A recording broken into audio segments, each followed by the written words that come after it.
Saudara-saudari yang dikasihi oleh Tuhan Yesus Kristus, selamat bertemu kembali dalam program Arus Hayat Voice.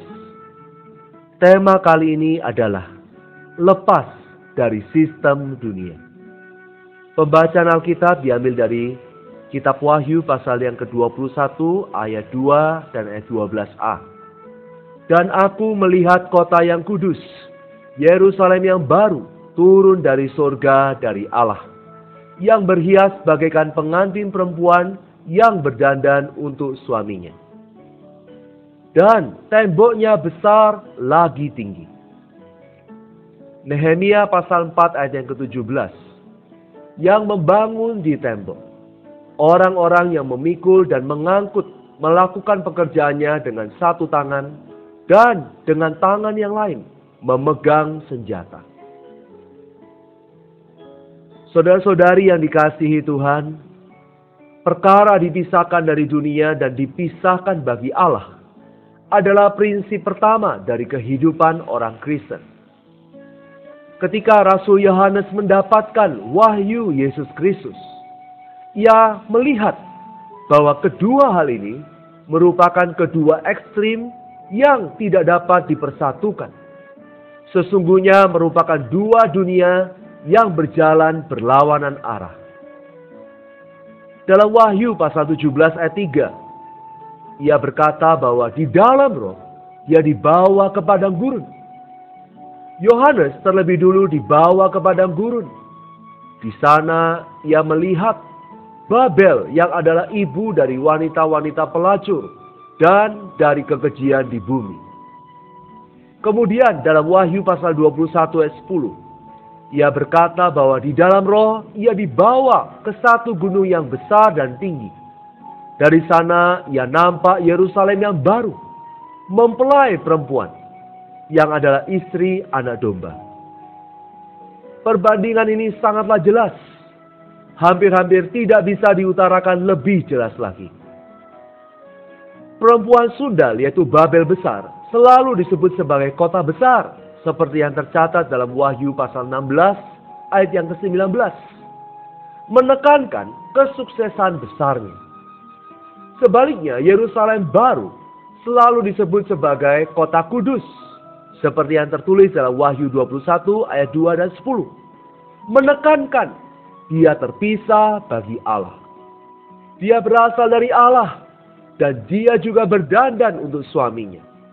Untuk inilah dia mempunyai kemuliaan Allah. Hal ini bagi kita semua adalah perkara pengalaman yang subjektif.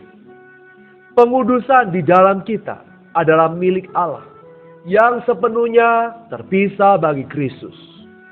Prinsipnya di sini adalah yang berasal dari sorga baru bisa kembali ke sorga. Sebab tidak ada yang lain yang kudus. Kalau kita meninggalkan prinsip pengudusan ini, dengan segera kita berada di dalam prinsip Babel. Maka ketika Yohanes menggambarkan kota kudus, dalam Wahyu pasal 21 ayat 12, disinggung ciri pertama dari kota kudus itu adalah temboknya besar lagi tinggi. Kota itu juga memiliki pintu yang diperuntukkan Allah untuk keluar dan masuk.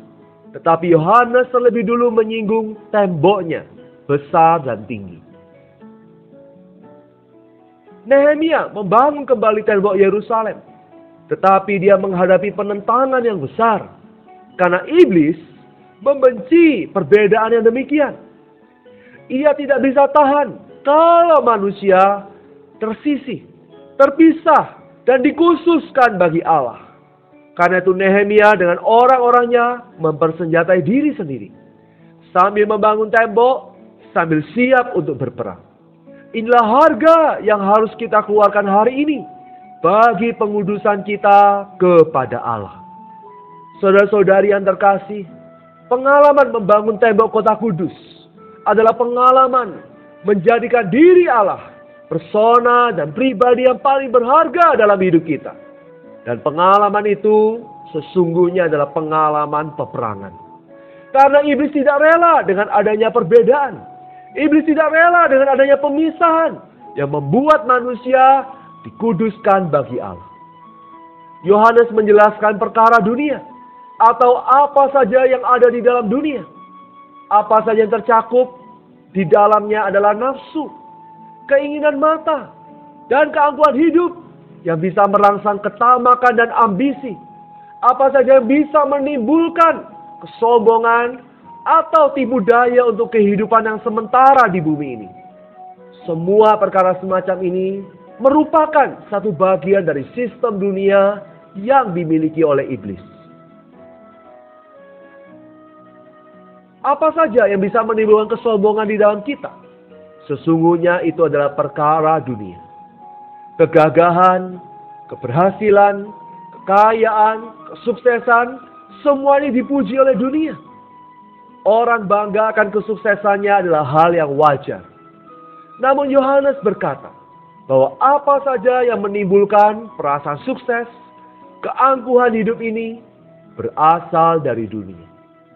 Adalah sesuatu yang ada di dalam dunia. Seorang perempuan yang sedang memasak di dapur, setiap hari menyediakan makanan untuk tamunya, juga masih bisa menjamah dunia, sehingga merasa puas diri. Setiap kemuliaan yang bukan untuk diri Allah adalah sia-sia. Yang aneh, sesuatu yang sebenarnya tidak bisa dibilang sukses pun memiliki kebanggaannya, memiliki kemuliaan yang sia-sia. Di mana saja kita menyentuh kesombongan, keangkuhan hidup ini, kita sedang menyentuh dunia. Maka persekutuan kita dengan diri Allah segera ada lubangnya, segera tersekat. Tetapi puji Tuhan, saudara-saudara, kita diselamatkan terlepas dari dunia, bukan dimulai dari kita meninggalkan ini atau itu, melainkan dimulai dari kita memiliki pandangan akan Allah. Allah nampak bahwa dunia ini sudah berada di bawah hukuman mati. Maka kita perlu membangun tembok kota kudus di dalam kehidupan dan pekerjaan kita terhadap sistem dunia. Melalui mempertahankan persekutuan kita yang intim, pribadi dan mesra dengan Allah. Dan kita perlu terus berjaga-jaga dan berdoa. Semoga Tuhan menjadi pribadi yang paling berharga bagi kita.